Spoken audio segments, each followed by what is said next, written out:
dengan mengucap Bismillahirrahmanirrahim, saya luncurkan core values ASN berakhlak dan employer branding ASN bangga melayani bangsa.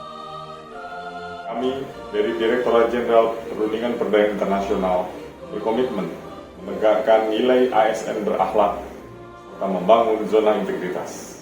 Dalam upaya meningkatkan ekspor nasional, Direktorat Perundingan Multilateral berkomitmen mengawal kepentingan nasional dengan para pemangku kepentingan secara inklusif melalui penyusunan posisi runding yang komprehensif di forum World Trade Organization dengan menciptakan zona integritas menuju wilayah bebas korupsi dan wilayah birokrasi bersih melayani.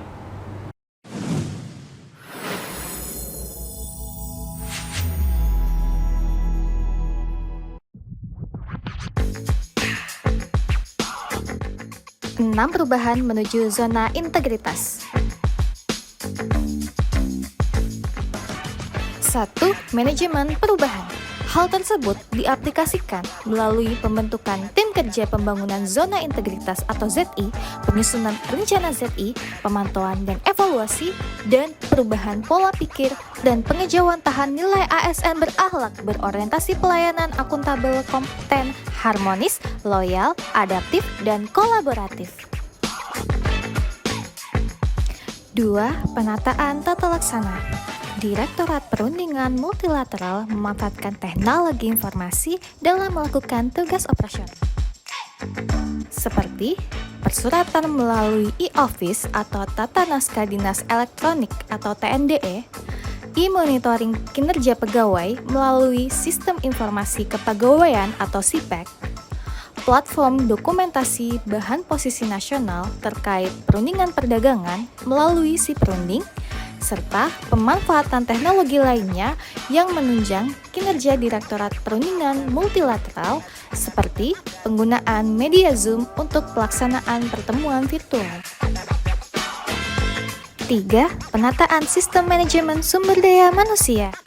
Dalam penataan sistem manajemen SDM, Direktorat Perundingan Multilateral didukung oleh 47 pegawai yang memiliki kompetensi dalam menangani isu-isu spesifik di WTO antara lain pertanian, non-pertanian, sengketa dan instrumen perdagangan, hak kekayaan intelektual, investasi, lingkungan dan pembangunan, serta transparansi, kesesuaian peraturan, dan fasilitasi. Direktorat Perundingan Multilateral juga mendukung pengembangan kompetensi pegawai dengan pelatihan maupun lokakarya yang menunjang pengembangan pegawai. 4. Penguatan akuntabilitas. Pimpinan Direktorat Perundingan Multilateral terlibat secara langsung dalam rencana kegiatan dan anggaran Direktorat Perundingan Multilateral dalam menjalankan tugas dan fungsinya. Laporan kinerja Direktorat Perundingan Multilateral dilaksanakan tepat waktu dalam triwulan dan tahunan. Dalam melindungi akses pasar di negara tujuan ekspor dan kepentingan nasional, Direktorat Perundingan Multilateral menyampaikan 12 Pacific Trade Concerns atau STCs yang bersifat ofensif serta 13 STCs yang bersifat defensif di berbagai komite di WTO, seperti pada Komite on Import Licensing, Komite on Technical Barriers to Trade, Council for TRIPS, dan berbagai forum lainnya. Dalam mengawal kepentingan nasional, Direktorat Perundingan Multilateral menyuarakan posisi Indonesia terkait akses pasar sebagai initial negotiating rights terhadap negara yang sedang melakukan proses aksesi untuk menjadi anggota WTO. Dalam upaya memperjuangkan kepentingan nasional di berbagai sektor, Kementerian Perdagangan (CQ) Direktorat Perundingan Multilateral juga aktif pada forum G33 di WTO yang melindungi kepentingan nasional untuk pertanian. Sejalan dengan semangat transparansi, Direktorat Perundingan Multilateral selalu konsisten menyampaikan perkembangan kebijakan perdagangan Indonesia yang ditetapkan oleh pemerintah Indonesia kepada semua negara anggota WTO lainnya dalam mekanisme Trade Policy Review. 5. Penguatan pengawasan.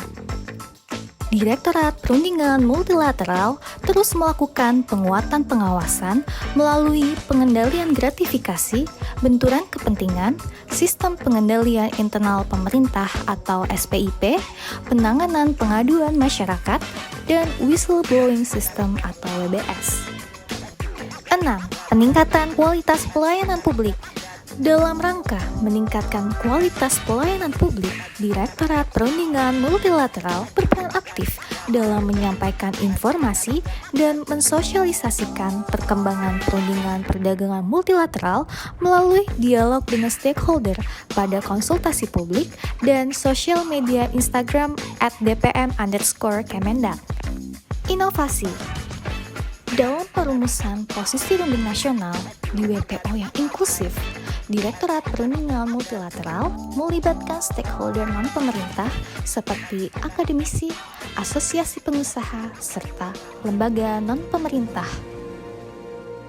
Dengan semakin kuatnya posisi nasional yang disampaikan oleh DPM, maka tentu semakin memperkuat kami dalam melakukan negosiasi di WTO.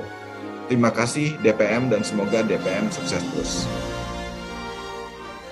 Terima kasih Direktorat Perundingan Multilateral atas kerjasama yang erat dengan Biro Advokasi Perdagangan dalam melindungi kepentingan nasional di forum WTO, khususnya penanganan sengketa perdagangan dan perundingan perdagangan di WTO. Terima kasih Direktorat Perundingan Multilateral Kementerian Perdagangan atas kerjasama yang erat selama ini dengan kami di Puska KPI, terutama dalam menyusun analisis terkait dengan posisi runding kepentingan nasional Indonesia di forum WTO. The Indonesian authorities, and this was the first WTO member to do this, organized a virtual mission for us, which was extremely successful, and we managed to cover all of the issues we wanted to cover.